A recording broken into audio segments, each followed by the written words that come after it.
Hello, my name is Vanitha Chandrasekharam. I work as a yoga instructor as well as a drama therapist, which means I use drama and creative arts in the practice of psychotherapy. In this video, I will be covering the topic of letting go, part two.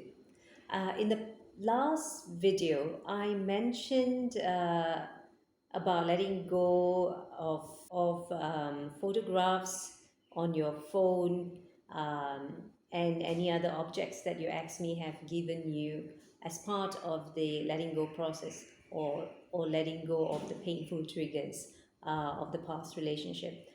I've had forgotten, however, to mention that to let go or to get rid of text messages, voice messages, or any other or videos that you may have on your phone or on your computer uh, as part of the letting go of the painful triggers of the previous relationship that you may have had. Right. So that is also an important process because you don't want to keep reminding yourself of them.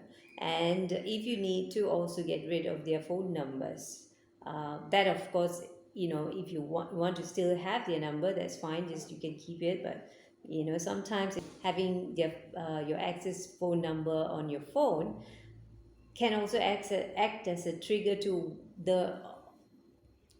keep wanting to message them or call them. Okay, so taking that out of the phone, and if you still want to have it, you may write it down in a piece of paper and leave it somewhere you don't have access to very often. Okay, put it in a box or something. Uh, so these are some that is one other thing that letting go of the triggers that may cause you unwanted painful emotions. Okay. um, as I've mentioned before, it is important to process the feelings, to feel the grief, to go through that grief, right? So one of the ways in which you do that, as I mentioned earlier, is in my previous video, is through the journaling process. However, that's not the only way of doing it. I've also mentioned that you can record it on your phone, how you're feeling, and then delete it as part of the letting go of painful emotions.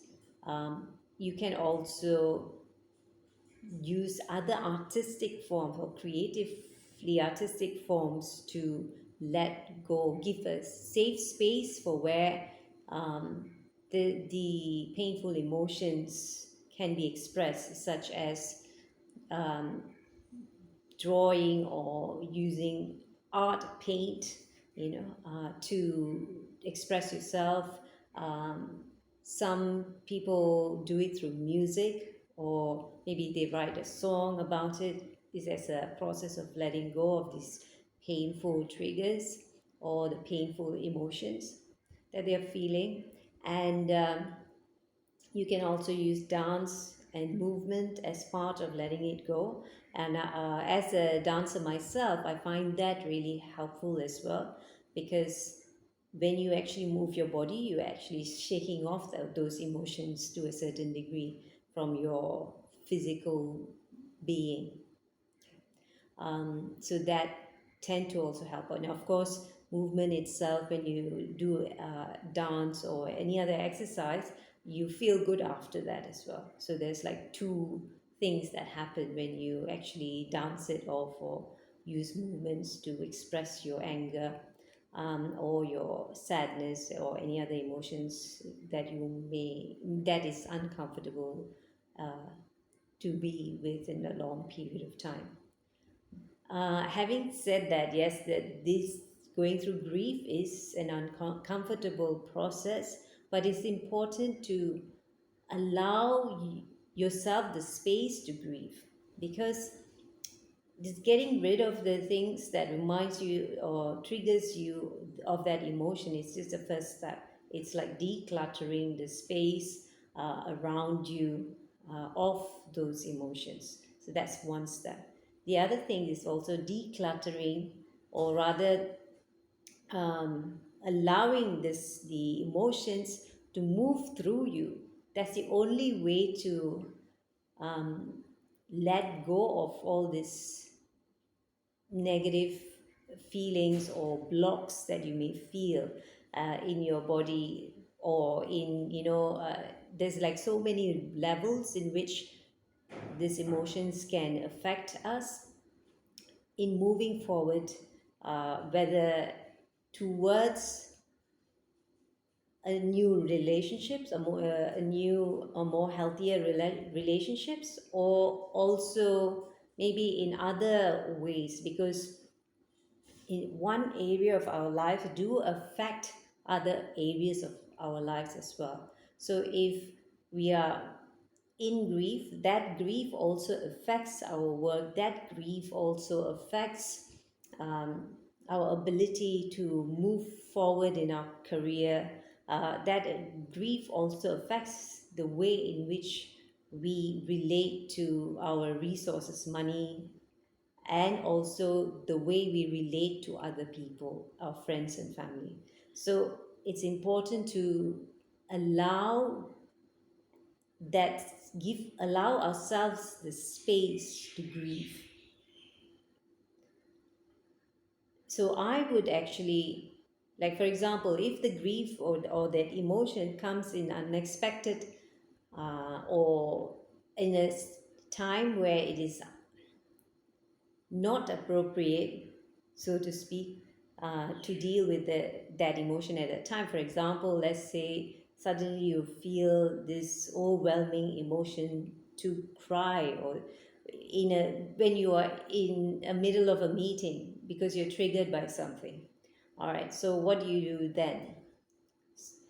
uh, it may not be the best thing to do to just allow yourself to cry there, but however, you could actually take a moment, excuse yourself from the meeting for about 5 minutes, go where you feel safer, maybe to your office, or to your cubicle, or to the bathroom, or just go outside and let that emotion move through you if possible. If you cannot excuse yourself from the meeting, take a few deep breaths. And the inhalation, the exhalation has to be longer than the inhalation. So that's how you could try and release that emotion from your body at that moment. However, do not just allow it to kind of, don't forget about it. Remember that, and schedule a time to actually revisit that emotion later on in that day if possible. And it is actually important. So even if you give yourself, okay, half an hour, I'm going to sit with my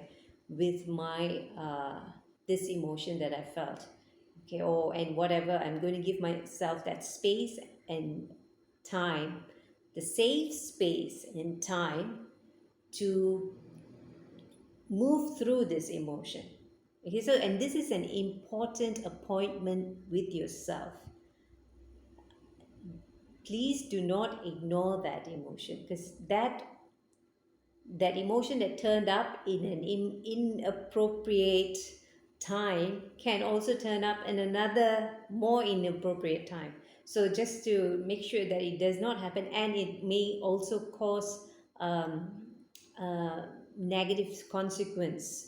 Okay, because maybe you react to it and then something else happened because of that. So you do not want that to happen. So therefore, it is important to schedule a time and a space, a safe space, to allow yourself to sit with that emotion and let it pass through you. And honor that time. You need to honor that uh, emotion. That means not to hold on to it, but honor that, hey, that emotion is actually telling me something. That means I am still grieving, and I need to look at it rather than run away from it and pretend it's not there and think it's gone. Because sometimes the grieving process happen in layers. I mentioned that before. So the first part is to getting rid of the things is just one layer of that. Trying to get rid, trying to move through the emotions, and the second part is the journaling, and you may have to do a few times of the journaling. You may have to, journaling or anything that is um, that instead of journaling, if you need to dance it out, it might be a few times. It may, if you need to paint about your, allow yourself to paint your emotions, you may have to do it a few times and allow yourself that space to do it. And when you allow the space, when you honor yourself enough to give space for that emotions to move through you, then what happens is it is no more repressed, because your emotions, it feels like, okay, I have this space and I can completely like can completely express myself in a safe space. So you feel for yourself comfortable, and these emotions as well can, almost feel safe to be revealed, and by revealing itself, it disappears.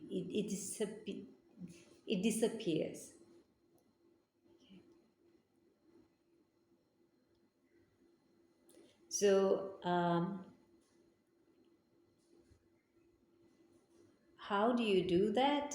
Okay, so basically you give that time. Okay, so you schedule the time, like, okay, I'm going to give myself about half an hour to 1 hour to just sit with this emotions, let's say, and I put it on my phone schedule it so that I am actually going to honor that time to feel my emotions, let the emotions pass through me, and what happens at that time is, when I, okay, let's just say I'm going to do that at mm, maybe 6 p.m., 6 to 7 p.m. I'm going to give that space to honor my emotions or that grief that I was feeling. All right. So, what I will do is, I may have a piece of paper or my journal and a pen, and I will go back to the time where these emotions are risen during the meeting, and then I would ask myself, or I would say, I wonder what that was about. Okay. I would like to explore that further. And then just wait for a few minutes, sometimes a bit longer, and see what, if anything, comes up. And usually it may, and if it doesn't arise after a few minutes or after 10 minutes, you can just sit there for 10, 15 minutes and write whatever turns up, or paint however you're feeling, or dance. But allow, so you are going in with the intention of um, exploring your emotions and allowing this grief to come up. So you're giving, the intention is to allow the grief to reveal itself in a safe space, and see what happens, and go with that, knowing that after 1 hour, you're giving yourself 1 hour. So after that, um, not that it's over, but that within that 1 hour, it has, your emotion has a safe space to express itself however it needs to express itself. And if you feel that, okay, you can't do this alone, I highly recommend seeing a therapist, because as a therapist myself, when I have gone through some major grief in my life. And there was one point I had quite a few people pass away in a short period of time. People I knew, my friends and family.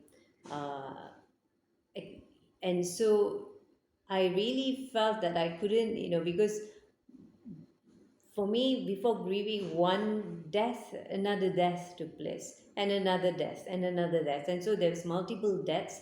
So it's easy to go in, when that happens, it's easy to go into a depressive state. So I honestly, I couldn't deal with it myself. So I really needed to see a therapist, and I did. As a therapist myself, I really believe in going to see therapist to help myself. And every time I saw a therapist, it's always been helpful. Uh, Helpful to me to move forward, to be in at peace with myself. Yeah, so I definitely would recommend going to see a therapist. Or the other option is, um, ask a friend to just listen as you speak about how you're feeling, but tell them in advance, like, hey, I need help. Would you be able to listen to me? I'm going through a difficult period in at this point. I would really appreciate if you could just sit there and listen while I express myself. I don't need any advice, and I would rather if I don't get any advice, but I really would appreciate it if you would just listen as I speak about what I'm going through. So that can be helpful as well. All right. So see what works for you. But the important part, which I would like to stress in this video, okay, um, firstly, get rid of all the triggers. That means your photos, videos, messages, all of that reminds you of your ex, um, and objects. Um, and then, secondly, giving yourself that space to allow the emotions, the grief, to move through you. Grief can show itself in so many different types of emotions, such as anger, sadness, frustration, feeling of stuckness. Okay, so it can be in disguise. It can be disguised in any of these emotions. So allow yourself that space to feel those emotions in a safe space. So if you don't feel safe doing it yourself, see a therapist. I highly recommend that. Well, thank you, and see you in my next video. Please don't forget to like and subscribe to my channel. See you next week.